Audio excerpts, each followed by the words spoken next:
Break के बाद एक बार फिर हाजिर है। शुरुआत करते हैं छत्तीसगढ़ की खबरों से।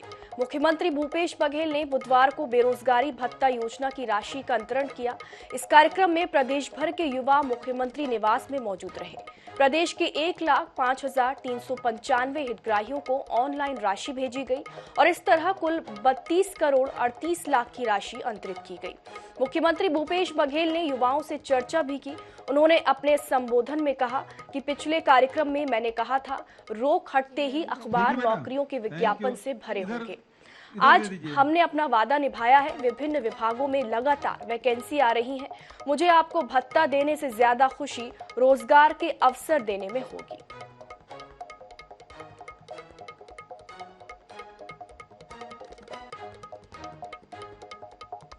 तो 1 लाख से ज्यादा युवाओं को ऑनलाइन राशि हस्तांतरित की गई है। मुख्यमंत्री भूपेश बघेल ने प्रदेश भर के युवाओं को ये राशि हस्तांतरित की है। उन्होंने कहा कि मुझे ये राशि देने से ज्यादा खुशी रोजगार देने में होगी। और इधर छत्तीसगढ़ के भांचा राम की धुन सुनने और सुनाने के लिए उनके ननिहाल में देश विदेश से लोग जुटने वाले हैं। रायगढ़ के ऐतिहासिक रामलीला मैदान में राष्ट्रीय रामायण महोत्सव के आयोजन की तैयारियां लगभग पूरी हो चुकी हैं, क्योंकि भगवान राम ने अपने वनवास का सबसे ज्यादा समय दंडकारण्य यानी कि छत्तीसगढ़ में बिताया था और इसलिए अरण्य कांड की थीम पर मंच को सजाया गया है। मुख्यमंत्री भूपेश बघेल आज इसका शुभारंभ करेंगे। यहां प्रशासनिक तैयारियों के साथ ही आम जनता में भी महोत्सव को लेकर गजब का उत्साह नजर आ रहा है। इस महोत्सव में अरण्य कांड पर आधारित रामकथा की प्रस्तुति राष्ट्रीय और अंतर्राष्ट्रीय दलों द्वारा होगी। अरण्य कांड तुलसीदास कृत रामचरितमानस और वाल्मीकि रामायण का ऐसा हिस्सा है जिसमें भगवान राम के वनवास के दिनों का वृतांत है, जिसमें माता सीता और भाई लक्ष्मण ने भी उनके साथ वनवास किया था। छत्तीसगढ़ में ऐसी 9 पुण्य भूमि है जो राम वन गमन परिपथ में शामिल है, जिस पथ से भगवान राम गुजरे थे।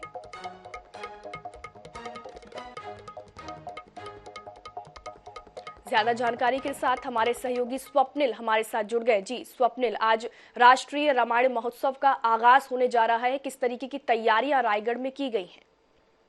जी बिल्कुल, रायगढ़ में राष्ट्रीय रामायण महोत्सव की तैयारी जो है वो पूरी कर ली गई है और पूरे देश में पहली बार छत्तीसगढ़ में राष्ट्रीय रामायण महोत्सव का आयोजन हो रहा है और आज से 3 दिनों तक छत्तीसगढ़ राममय रहने वाला है और इसका शुभारंभ आज मुख्यमंत्री भूपेश बघेल दोपहर 3 बजे करेंगे और शुभारंभ के मौके पर प्रदेश प्रभारी कुमारी सैलजा और कैबिनेट के तमाम मंत्री जो है वो रायगढ़ की रामलीला मैदान में मौजूद रहेंगे और इस महोत्सव में देश के 12 राज्यों के जो रामायण मंडली है उनके कलाकारों की प्रस्तुति होगी। इसके साथ ही अंतर्राष्ट्रीय स्तर की अगर बात करें तो इंडोनेशिया और कंबोडिया के जो दल हैं उनकी भी यहाँ पर रामायण दल की जो है प्रस्तुति देखने को मिलेगी। तो इसको लेकर तैयारी काफी लंबे समय से की जा रही थी और आज से 3 दिनों तक जो है रामायण महोत्सव का आयोजन होगा और इसमें कहीं ना कहीं जो वैश्विक स्वरूप जो रामायण की है वो देखने को मिलेगी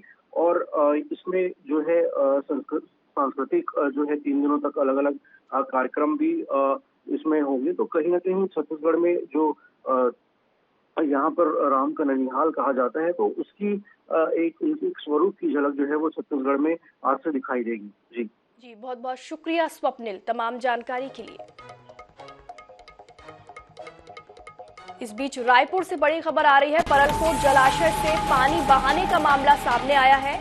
प्रशासन ने 3 अधिकारियों पर एफआईआर दर्ज की है और फूड इंस्पेक्टर, एसडीओ और सब इंजीनियर पर एफआईआर की गई है। पंखाजूर थाने में ये मामला दर्ज हुआ था और अब फूड इंस्पेक्टर, एसडीओ और सब इंजीनियर पर एफआईआर दर्ज की गई है।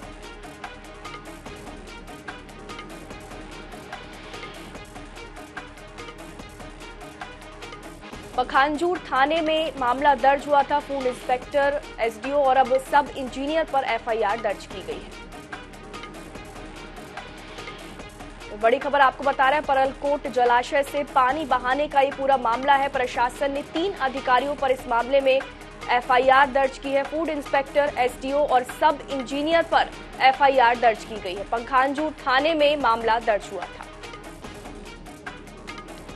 खबर आपको बता रहे हैं, जहां पर परालकोट जलाशय से पानी निकालने का ये पूरा मामला है। प्रशासन ने इस मामले में 3 अधिकारियों पर अब एफआईआर दर्ज कर ली है। फूड इंस्पेक्टर, एसडीओ और सब इंजीनियर पर एफआईआर दर्ज की गई है। पंखांजूर थाने में ये पूरा मामला दर्ज हुआ था।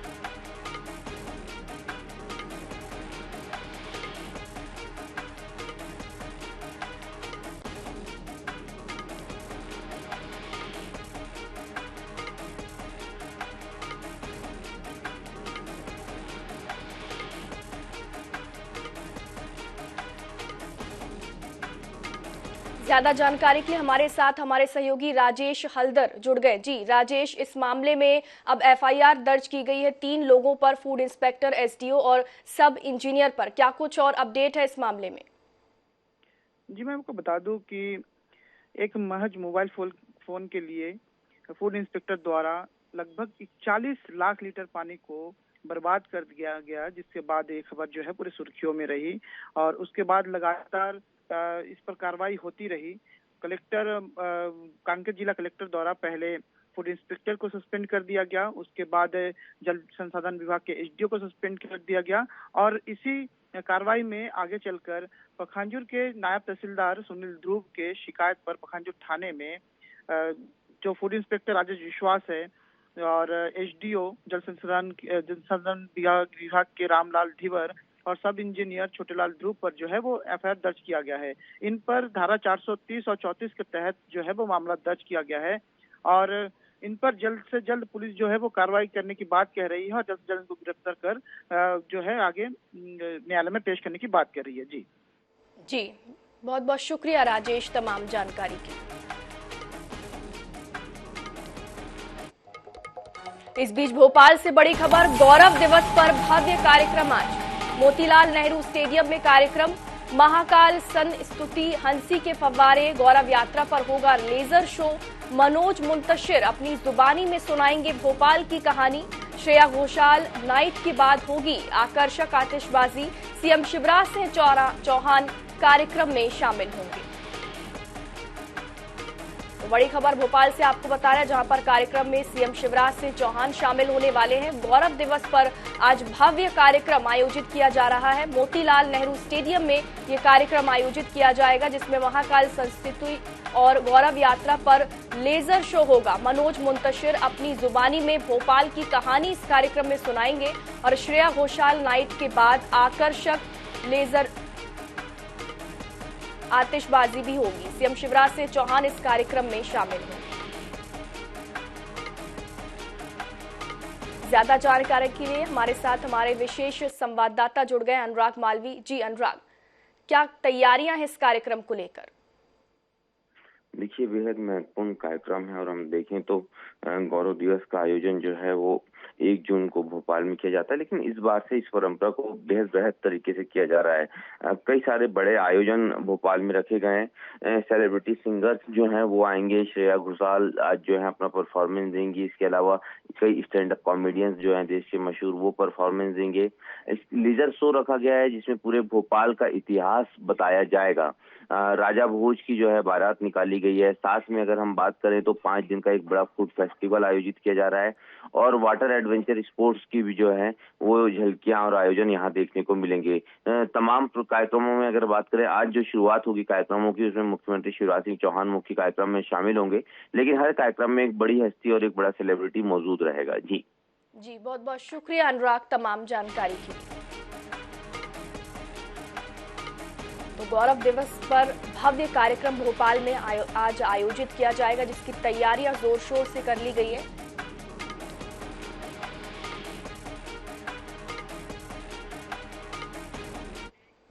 इस बीच भोपाल से एक और बड़ी खबर, सीएम शिवराज सिंह चौहान करेंगे समीक्षा बैठक। उद्योग और ऊर्जा विभाग की समीक्षा करेंगे।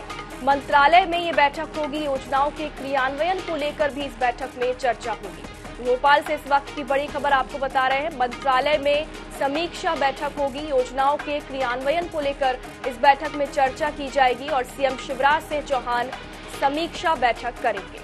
बड़ी खबर, उद्योग और ऊर्जा विभाग के मामलों को लेकर इस बैठक में चर्चा की जाएगी। मंत्रालय में ये समीक्षा बैठक आयोजित की जाएगी योजनाओं के क्रियान्वयन को लेकर इस समीक्षा बैठक में भी चर्चा होगी। सीएम शिवराज सिंह चौहान समीक्षा बैठक करेंगे।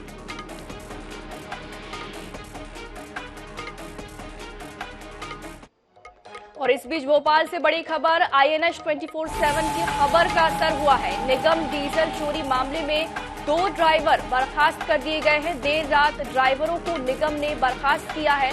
निगम के वाहनों से डीजल चोरी की गई थी। INS 24/7 ने यह खबर प्रमुखता से दिखाई थी और इसके बाद इस खबर का असर अब दिखाई दिया है। वीडियो सोशल मीडिया पर वायरल हुआ था।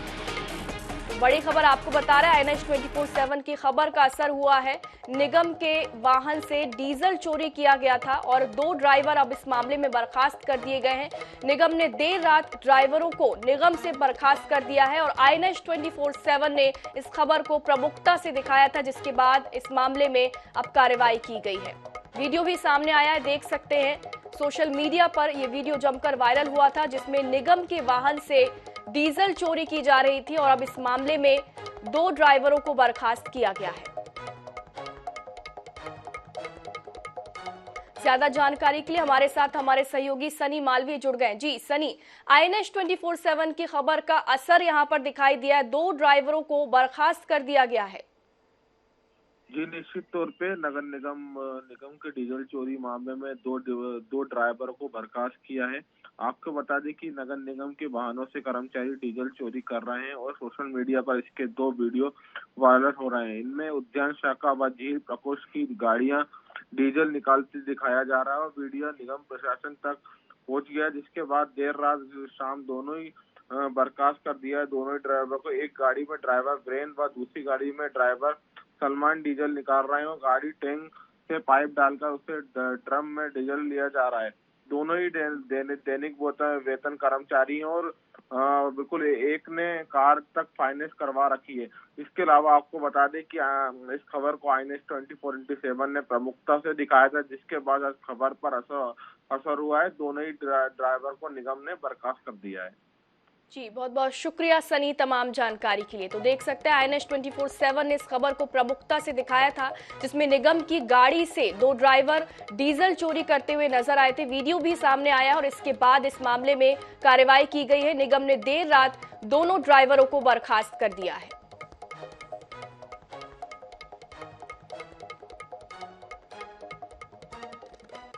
और अब बात रायपुर की। अमित जोगी इस सप्ताह बड़ा फैसला लेंगे। समर्थकों के साथ बातचीत में उन्होंने ऐलान किया है। JCCJ ने भावनात्मक पत्र जारी किया है। गठबंधन और विलय के सारे विकल्पों पर काम किया। अब 2023 में छत्तीसगढ़ में अपनी सरकार बनाएंगे। तो JCCJ ने भावनात्मक पत्र जारी किया है। गठबंधन और विलय के सारे विकल्पों पर काम किया, ऐसा पत्र में लिखा गया है। अब 2023 में छत्तीसगढ़ में अपनी सरकार बनाएंगे। अमित जोगी इस सप्ताह बड़ा फैसला लेंगे। समर्थकों के साथ बातचीत में यह ऐलान किया गया है।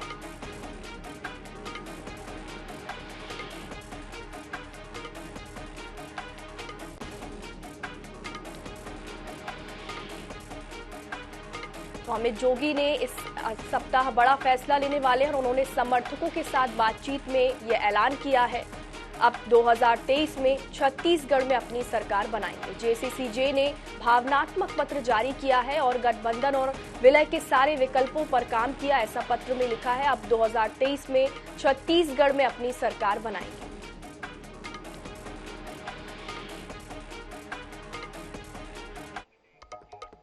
छत्तीसगढ़ में विधानसभा चुनाव को देखते हुए बीजेपी ने अपनी तैयारियां तेज कर दी हैं और इसी कड़ी में बीजेपी के प्रदेश प्रभारी ओम माथुर कांकेर पहुंचे, जहां उन्होंने जिले के 3 विधानसभाओं के सेक्टर प्रभारियों के साथ बैठक की और कार्यकर्ताओं से मुलाकात भी की। इसके बाद मीडिया से चर्चा के दौरान विधानसभा चुनाव में पूर्ण बहुमत के साथ भाजपा की जीत का दावा भी किया।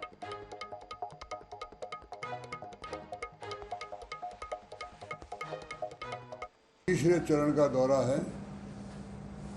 पहले राउंड में मैंने संभाग हमारे संगठन के मंडल अध्यक्ष, मंडल महामंत्री, जिले के पदाधिकारी, उनके साथ संवाद किया।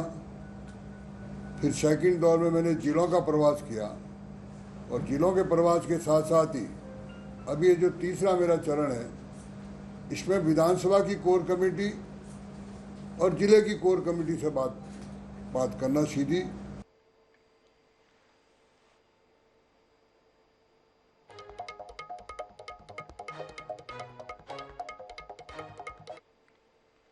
रायपुर में छत्तीसगढ़ हाउसिंग बोर्ड के एक भी बड़े प्रोजेक्ट शुरू नहीं हो पाने को लेकर अब मामला तूल पकड़ता जा रहा है। पिछले दिनों सिंचाई कॉलोनी, इंद्रावती कॉलोनी में बड़े प्रोजेक्ट के शुरुआत की तैयारी थी, लेकिन वो भी शुरू नहीं हो पाई। लगातार मिल रही शिकायतों को देखते हुए अब ये मामला मंत्रिमंडलीय उप समिति के हवाले कर दिया गया है, जिसमें गृह मंत्री ताम्रध्वज साहू की अध्यक्षता में उप समिति बनाई गई है। साथ ही इस समिति में मंत्री मोहम्मद अकबर और डॉक्टर शिव डहरिया भी शामिल हैं। वहीं अब समिति की रिपोर्ट के बाद ही इस प्रोजेक्ट का निर्णय हो पाएगा।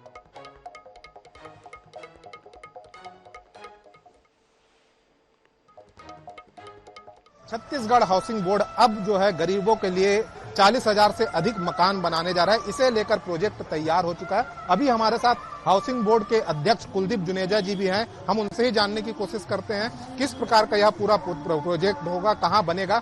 ये नया प्रोजेक्ट आ रहा है, कई सारे फ्लैट्स और मकान बनने हैं। कहां पर फ्लैट्स और मकान बनेंगे, क्या है पूरा प्रोजेक्ट? ये आप शांति नगर की बात कर रहे हैं ना? शांति नगर का काफी बड़ा प्रोजेक्ट था, 35 से 37 एकड़ में प्रोजेक्ट था और यहाँ मकान बनने थे। हाउसिंग बोर्ड ने भी इसकी तैयारी की थी पूरी, और ये क्या हुआ है कि अचानक से कैबिनेट में पास हुआ कि एक उप समिति बनाई मंत्रियों की। उसमें 3 मंत्री है, ताम्रध्वज साहू जी अध्यक्ष हैं, अकबर जी और शिव डहरिया जी। तो ये समिति बनी है, तो उसके बाद ये समिति के पास ये चला गया काम पूरा। अब ये समिति निर्णय लेगी कि इसको कैसे बनाना है, कैसे इसको प्लाट सेल करना है, कि जो भी निर्णय लेगी अब इसको उप समिति जो मंत्रिमंडल की बनी है वो निर्णय लेगी। इंडिविजुअल मकान बनेंगे या फ्लैट्स बनेंगे वहाँ? मैं बताया ना, अब जो भी निर्णय लेगी उप समिति लेगी मंत्रिमंडल की। वो क्या चाहेंगे, कैसा करेंगे, ये उप समिति के उनके मंत्रिमंडल के हाथ में है। ये मान के चलें कि आपके कार्यकाल में शांति नगर प्रोजेक्ट जो है धरातल पर आ जाएगा? देखिए, अब इसके बारे में आप मंत्री लोग से पूछेंगे तो ज्यादा अच्छा रहेगा। उप समिति के जो मंत्रिमंडल है वो बता पाएंगे इसके बारे में। हाउसिंग बोर्ड के अध्यक्ष कुलदीप जुनेजा, जिनका साफ कहना है कि शांति नगर हाउसिंग प्रोजेक्ट जो है वो काफी बड़ा प्रोजेक्ट है और इसके लिए एक मंत्रिमंडलीय उप समिति बनाई गई है जो ही इस संबंध में फैसला कर सकेगी। कैमरामैन इकराम कुरैशी के साथ मनोज नायक, INH न्यूज रायपुर। और इधर मोहला मानपुर के नए पुलिस अधीक्षक रत्ना सिंह ने अपना पदभार ग्रहण कर लिया है। साथ ही पुराने पुलिस अधीक्षक अक्षय कुमार पदभार से मुक्त होकर जिला गोंडा गांव के लिए रवाना हो गए हैं। नए एसपी का पदभार ग्रहण समारोह कार्यक्रम पुलिस अधीक्षक कार्यालय में रखा गया, जहां अधिकारियों ने जिले के नए एसपी का स्वागत कर पुष्प गुच्छ भेंट किया और इस अवसर पर रत्ना सिंह ने जिले में नई ऊर्जा और आपसी तालमेल, अनुशासन के साथ कार्य करने का संदेश दिया। जिले के नए एसपी से बातचीत की हमारे मोहला मानपुर चौकी संवाददाता दीपेश पनरो ने। मानपुर अम्बगढ़ चौकी जिला बनने के बाद एक नई ऊंचाई पर पहुंचने लगा है, जिसमें बहुत योगदान हमारे एसपी और कलेक्टर महोदय और जनता के भी योगदान रहा है। जिले में 15 जिलों में तबादले के बाद हमारे मोहला मानपुर में नए एसपी आए हैं रत्ना सिंह। आइए उनसे बात करते हैं और जानते हैं कि जिले में क्या रणनीति रहेगी। मैम, आपका बहुत बहुत स्वागत है जिले में। Thank you. कैसा फील कर रहे हैं यहाँ के? बहुत अच्छा लग रहा है यार, मतलब एसपी बने हैं पहली बार, जिला भी बहुत अच्छा है, बहुत अच्छे लोग भी हैं। जो मेरा अभी छोटा सा एक्सपीरियंस रहा है लोगों से इंटरेक्शन में, बहुत अच्छा लग रहा है। मैम, आप ये नक्सली क्षेत्र में आए हैं, इससे पहले आप भानु प्रताप में थे, कांकेर जिला में थे, वहाँ भी नक्सली हैं। आप इस जिले को कैसे देखेंगे आप? हाँ, यहाँ पे भी प्रेजेंस है और भानु प्रतापपुर का एक्सपीरियंस डेफिनेटली काम आएगा, क्योंकि वो बिल्कुल यहाँ से लगा हुआ क्षेत्र है। तो जो मूवमेंट्स हम वहाँ पे देखते थे, हम यहाँ पे भी उसका प्रेजेंस देख रहे हैं। तो लगातार हमारा प्रयास जारी रहेगा। वहाँ पे भी हम लोग मतलब हमारे जो CAPFs हैं उनके साथ हम अच्छा काम कर रहे थे। यहाँ पे भी हमारे ITBP का प्रेजेंस है, हमारे लड़के अच्छा काम करेंगे और हमें पूरा मैं अपनी पूरी कोशिश करूंगी कि लोगों में विश्वास दिलाने की, लोगों में सरकार के प्रति विश्वास दिलाने की और पुलिसिंग में भी बेहतर कार्य करने की। जी, हमारे ये NH के दर्शकों के लिए मोहला मानपुर जिले में क्या संदेश रहेगा मैम? संदेश ये रहेगा कि पुलिस यहाँ पे लोगों के लिए है और कोई भी उन्हें हमसे सहयोग चाहिए या वो किसी भी तरीके से हमसे जुड़ना चाहते हैं तो हम मोस्ट वेलकम है। और भाई डरने की किसी को ज़रूरत नहीं है, बट ज़रूरत है ही नहीं, क्योंकि एक्चुअली मुझे लग रहा है कि सारे ही लोग यहाँ पे बहुत अच्छे हैं और जिन्हें डरने की ज़रूरत है मुझे लगता है उन्हें डरना भी चाहिए। Thank you ma'am.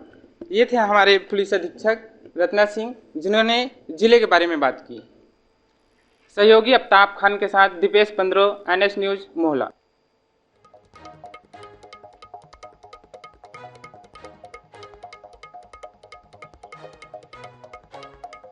तो नई एसपी रत्ना सिंह ने अपना पदभार ग्रहण किया और इस मौके पर हमारे मोहला मानपुर सहयोगी ने उनसे बातचीत की और नए एसपी का कहना था कि जिले के लोग काफी अच्छे हैं और हम उम्मीद करते हैं कि पुलिसिंग भी यहां पर काफी अच्छी रहेगी, जिले के लोगों का सहयोग मिलता रहेगा।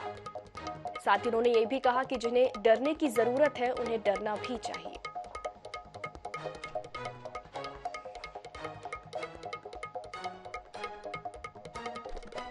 वहीं रत्ना सिंह ने अनुशासन के साथ काम करने का भी संदेश दिया। उनके लिए खास कार्यक्रम रखा गया था जिसमें उनके स्वागत में उन्हें पुष्पगुच्छ भी भेंट किया गया। जिले के पुराने एसपी अक्षय कुमार पदभार से मुक्त हो चुके हैं और नए एसपी ने अपना पदभार ग्रहण कर लिया है।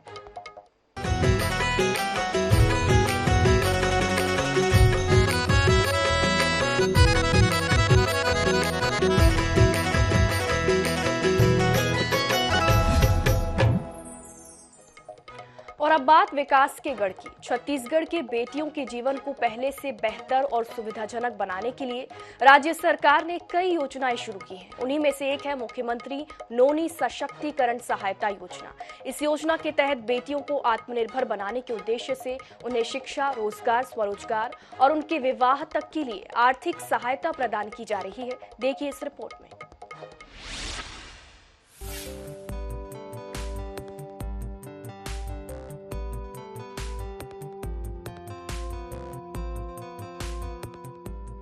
मुख्यमंत्री नोनी सशक्तिकरण सहायता योजना, जिसे छत्तीसगढ़ के मुख्यमंत्री भूपेश बघेल के द्वारा 26 जनवरी 2022 को शुरू किया गया। इस योजना के अंतर्गत श्रमिक मजदूरों के बेटियों के लिए आर्थिक सहायता प्रदान की जाएगी। सीधे तौर पर समझे तो छत्तीसगढ़ में निवास करने वाले उन सभी श्रमिक मजदूरों की बेटियों को जो भवन एवं अन्य सन्निर्माण कर्मकार कल्याण मंडल में पंजीकृत हैं, उन्हें शिक्षा, रोजगार, स्वरोजगार और शादी के लिए प्रदेश सरकार 20,000 रुपए की आर्थिक सहायता प्रदान कर रही है। श्रमिक परिवारों की बेटियों की शिक्षा, रोजगार, स्वरोजगार तथा विवाह में सहायता के लिए भी आज एक नई योजना की घोषणा करता हूं, जो मुख्यमंत्री नोनी सशक्तिकरण सहायता योजना के नाम से जानी जाएगी। इस योजना के तहत छत्तीसगढ़ भवन एवं अन्य सन्निर्माण कर्मकार कल्याण मंडल में पंजीकृत हितग्राहियों के प्रथम 2 पुत्रियों के बैंक खाते में 20,000 रुपए की राशि का भुगतान एकमुश्त किया जाएगा। छत्तीसगढ़ शासन के श्रम विभाग द्वारा संचालित मुख्यमंत्री नोनी सशक्तिकरण सहायता योजना के तहत पात्र श्रमिक परिवार की प्रथम 2 बेटियों, जिनकी उम्र न्यूनतम 18 वर्ष और 21 वर्ष से अधिक ना हो और वह अविवाहित हो, इन्हें 20,000 रुपए की आर्थिक सहायता राशि एक मुश्त सीधे उनके बैंक खाते में प्रदान की जाती है। योजना के तहत प्रदेश में अब तक करीब 18,682 श्रमिकों की बेटियों को 37,36,40,000 से अधिक की राशि से लाभान्वित किया गया है। कौशिक, जिला मोहला मानपुर, अम्बागढ़ चौकी। मैं कक्षा फर्स्ट ईयर की छात्रा हूँ। मुझे मुख्यमंत्री नोनी सशक्तिकरण योजना के तहत 20,000 प्राप्त हुए हैं, जिन्हें मैं अपनी पढ़ाई पे खर्च कर रही हूँ। मैं माननीय श्री भूपेश बघेल जी का बहुत बहुत धन्यवाद करती हूँ, जिन्होंने इतनी अच्छी योजना शुरू की है। बात जब बेटियों की हो तो उनकी शिक्षा, व्यवसाय और शादी ब्याह को सुखमय तरीके से करना हर परिवार का सपना होता है। बेटियों की ऊंची उड़ान में कोई आर्थिक बाधा ना आए, इसे ध्यान में रखते हुए छत्तीसगढ़ के मुखिया भूपेश कक्का ने मुख्यमंत्री नोनी सशक्तिकरण सहायता योजना का शुभारंभ किया है, ताकि प्रदेश के मजदूर वर्ग की बेटी भी अपने मुकाम तक पहुंच पाए और उसका पढ़ने का, कुछ करने का सपना पूरा हो पाए। INH news bureau.